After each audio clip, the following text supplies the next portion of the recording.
میرے عزیز دوستوں اور بزرگوں، آج امت مسلمہ ہر طرف سے ذلت میں گھری ہوئی ہے۔ آج امت مسلمہ ہر طرف سے پستی کا سامنا کر رہی ہے۔ آج امت مسلمہ رسوائی کا سامنا کر رہی ہے۔ اگر ان سوالوں کا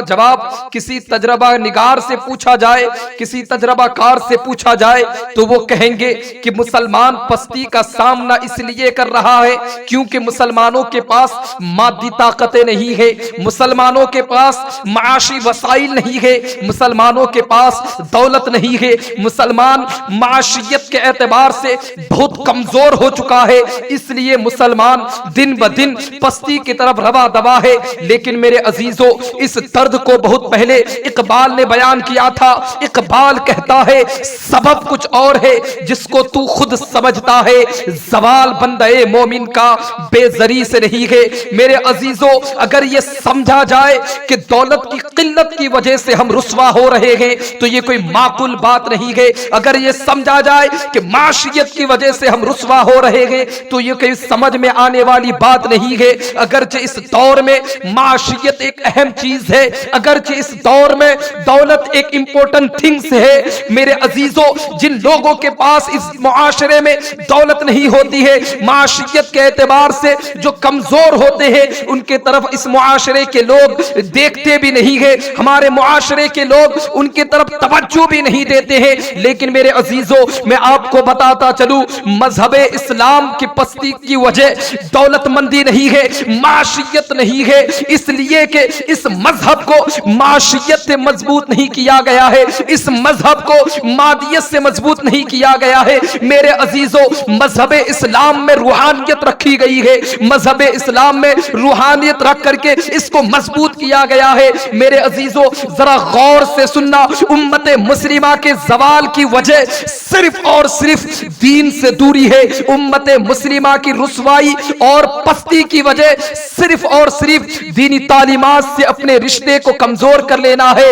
آج امت مسلمہ اگر رسوا ہو رہے ہیں تو اس کی صرف وجہ یہ ہے کہ دین اسلام کی تعلیمات سے اپنے رشتے کو کمزور کر لیا ہے، ان تعلیمات سے جن تعلیمات نے انہیں سرفرازی عطا کی ہے، جن تعلیمات نے انہیں بلندی عطا کی ہے، جن تعلیمات نے انہیں تعظیم و توقیر عطا کی ہے، ارے جن تعلیمات کے بدولت مسلمان کھانے کا طریقہ سیکھتا ہے، جن تعلیمات کے بدولت مسلمانوں نے چلنے کا طریقہ سیکھا، جن تعلیمات کے بدولت مسلمانوں نے بولنے کا سلیقہ سیکھا، لوگوں کے ساتھ کیسا رویہ اختیار کرنا چاہیے، ان تعلیمات نے بتایا۔ آج ان تعلیمات سے اپنے سر کو پھیر لیے ہیں۔ میرے عزیزوں، رہی بات غربت اور عمارت کی، تو میں آپ کو بتاتا چلوں کہ ہم نے اسلام کی تاریخ میں ایسے بہت سارے دور دیکھے ہیں۔ اسلام کے نزدیک، مذہب اسلام کے نزدیک دولت کی کوئی حیثیت نہیں ہے، معاشیت کی کوئی اوقات نہیں ہے۔ ارے ہمیں تو غربت کی وہ کہانی بھی یاد ہے کہ جب ہمارے پاس پہننے کے لیے کپڑا موجود نہیں تھا، پیبند لگے ہوئے کپڑے پہنتے تھے، جگہ جگہ سے پھٹے ہوئے کپڑے پہنتے تھے۔ ہمیں وہ وقت بھی یاد ہے جب ہمارے پاس کھانے کے لیے روٹیاں نہیں تھی، ہمیں وہ وقت بھی یاد ہے جب ہمارے پاس پہننے کے لیے کپڑے نہیں تھے، رہنے کے لیے گھر نہیں تھے۔ ہمیں وہ زمانہ بھی یاد ہے کہ جب ہمارے پاس 2 گھوڑے تھے، 6 زرہیں تھی، 8 تلواریں تھے، اور ساتھ ہی ساتھ 70 اونٹ تھے، اور ہمارے مد مقابل جو دشمن تھے ان کے پاس 100 زرہ پوش نوجوان تھے، 950 کی تعداد میں ان کا لشکر تھا۔ میرے عزیزوں، ان کے پاس کھانے کے تمام وسائل موجود تھے، معاشی وسائل ان کے پاس موجود تھے، کھانے کی تمام چیزیں موجود تھی، ان کے پاس گانے والی رنڈیاں بھی موجود تھی، اور داد عیش کے نغمے سنانے والی عورتیں بھی ان کے پاس موجود تھی۔ لیکن اس کے مد مقابل مسلمانوں کے لشکر کا کیا حال تھا، صحابہ اکرام کا کیا حال تھا؟ ارے صحابہ اکرام کا حال تو یہ تھا کہ کئی دنوں سے کچھ کھائے نہیں تھے، کئی دنوں سے کچھ کھائے نہیں، لیکن احد کے میدان میں شامل ہو گئے ہیں، جنگ کے لیے تیار ہے۔ بھوک کی حالت تو یہ تھی کہ جس کھجور کو چوس کر کے روزہ رکھتے تھے، اسی کھجور کو چوس کر کے افطار کیا کرتے تھے۔ اللہ اکبر۔ صحابہ اکرام کی غربت کا عالم تو یہ تھا کہ جس روٹی کو کھا کر کے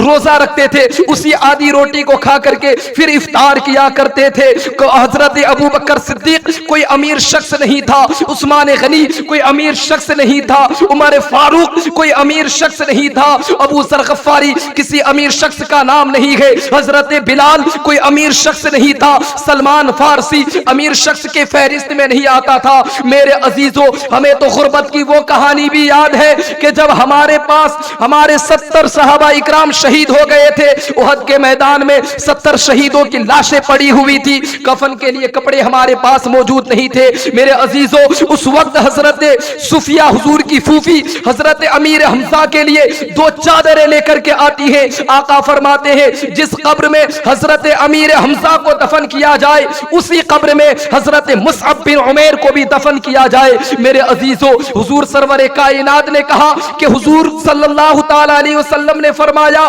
کہ جو چادریں حضرت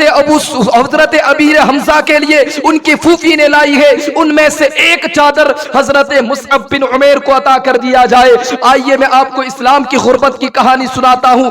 میرے عزیزو، مصعب بن عمیر کون ہے؟ مصعب بن عمیر کس کا نام ہے؟ یہ کون ہے؟ اس کی شخصیت کیا ہے؟ آؤ میں آج آپ کو بتاتا ہوں۔ مکے کی امیر ترین عورت کے بیٹے کا نام مصعب بن عمیر ہے، مکے کی رئیس عورت کے بیٹے کا نام مصعب بن عمیر ہے۔ میرے عزیزو، جب تک مصعب بن عمیر ایمان نہیں لائے تھے، جب تک مصعب بن عمیر نبی کا غلام نہیں ہوئے تھے، اس وقت تک مصعب بن عمیر کا حال یہ تھا کہ لاکھوں کی لگت میں سواریاں استعمال کیا کرتے تھے، لاکھوں روپے کے کپڑے استعمال کیا کرتے تھے، لاکھوں روپے کے عطر اور خوشبو لگایا کرتے تھے۔ ارے عطر اور خوشبو لگا کر جس راستے سے گزر جاتے تھے وہ راستہ مہکتا تھا، وہ گلیاں مہکنے لگتی تھی، لوگ کہتے تھے کہ یقیناً اس راستے سے مصعب بن عمیر گزرا ہوگا، اسی لیے یہ راستہ مہک رہا ہے۔ میرے عزیزو، لیکن جیسے ہی حضرت مصعب بن عمیر پر میرے آقا کی نگاہیں پڑی، جیسے ہی حضرت مصعب بن عمیر میرے آقا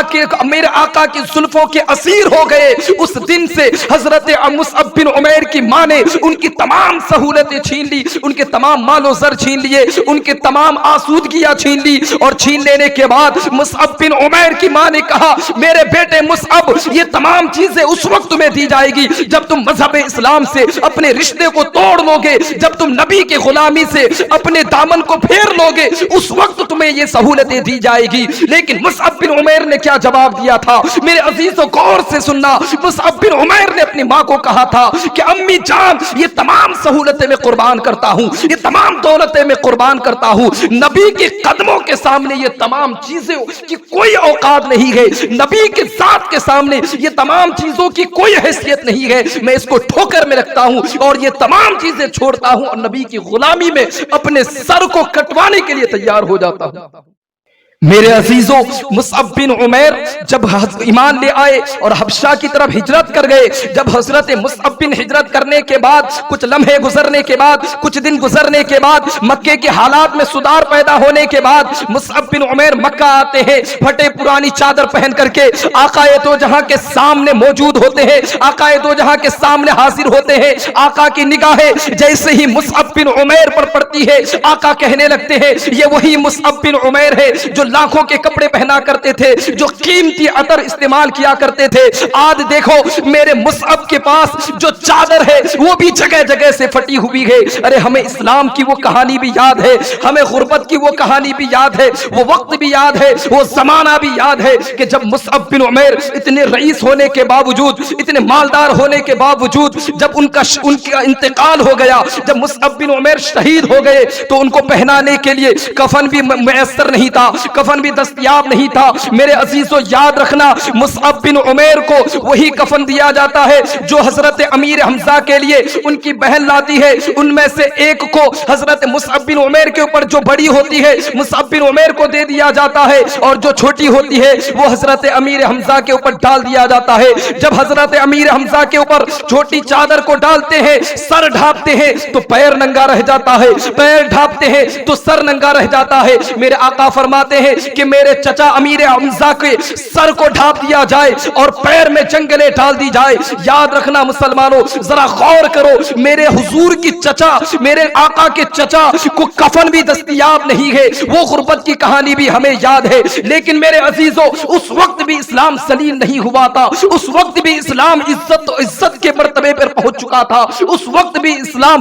عزتوں کے مسند پر بیٹھا ہوا تھا، ذلیل و خوار نہیں ہوا تھا، وہ مقام و مرتبہ پا چکا تھا۔ میرے عزیزوں ہمیں اسلام کی وہ کہانی بھی یاد ہے جب آقا دو جہاں سرور کائنات مسجد نبوی میں نماز پڑھا کر باہر تشریف لاتے ہیں، حضرت ابوبکر صدیق سے ملاقات ہوتی ہے، عمر فاروق سے ملاقات ہوتی ہے، حضرت عمر فاروق اور ابوبکر صدیق سے پوچھتے ہیں آقا دو جہاں اتنی رات کو تم یہاں پر کیوں موجود ہو، آخر وجہ کیا ہے، کس چیز نے تمہیں گھر سے باہر نکال دیا؟ میرے عزیزوں آقا دو جہاں کے دربار میں حضرت ابوبکر صدیق اور عمر فاروق عرض کرتے ہیں کہ یا رسول اللہ، یا حبیب اللہ، بھوک کی شدت نے ہمیں گھر سے باہر نکال دیا، کئی دنوں سے ہم کھانا نہیں کھائے ہیں، ہمارے گھر میں کئی دنوں سے چولہا نہیں جلا ہے۔ اس کے جواب میں آقا فرماتے ہیں اے میرے پیارے صحابیوں، میرا بھی حال کچھ ایسا ہی ہے، میں بھی کئی دنوں سے نہیں کھایا ہوں، میرے گھر میں بھی چولہا نہیں جلا ہے۔ میرے عزیزوں یاد رکھنا آقا دو جہاں جب مکے کی گلیوں سے جا رہے ہیں، ابو ایوب انصاری دیکھتے ہیں آقا کو اپنے گھر میں بلاتے ہیں، اپنے گھر میں بلانے کے بعد آقا کو دعوت کرتے ہیں، آقا دو جہاں کے لیے ایک بکری کے بچے کو ذبح کرتے ہیں اور آقا دو جہاں کو دسترخوان میں بیٹھنے کے لیے کہتے ہیں، آقا دو جہاں دسترخوان میں بیٹھتے ہیں اور حضرت ابو ایوب انصاری آقا کے لیے گوشت لے آتے ہیں، روٹیاں لے آتے ہیں، آقا جیسے ہی روٹی کو اٹھاتے ہیں، اٹھانے کے بعد اس میں چند بوٹیاں ڈال کر کے خادم کو دیتے ہیں اور کہتے ہیں میرے گھر میں لے جاؤ، میری بیٹی فاطمہ کئی دنوں سے بھوکی ہے۔ میرے عزیزوں ذرا غور سے سننا، آقا دو جہاں پوری کائنات کے مالک و مختار ہے، اگر وہ ایک اشارہ کر دیتے تو زمین اپنے خزانے کو نچوڑ کر کے آقا دو جہاں کے قدموں میں لا کے گرا دیتی، اگر آقا ایک اشارہ کر دیتے تو آسمان خزانہ ابلنا شروع کر دیتا، لیکن آقا دو جہاں نے غریبی کی زندگی گزاری ہے، امیری کی زندگی نہیں گزاری، اور تمام غریبوں کے لیے ایک مشعل راہ بن گئے، تمام غریبوں کے لیے ایک سبق بن گئے۔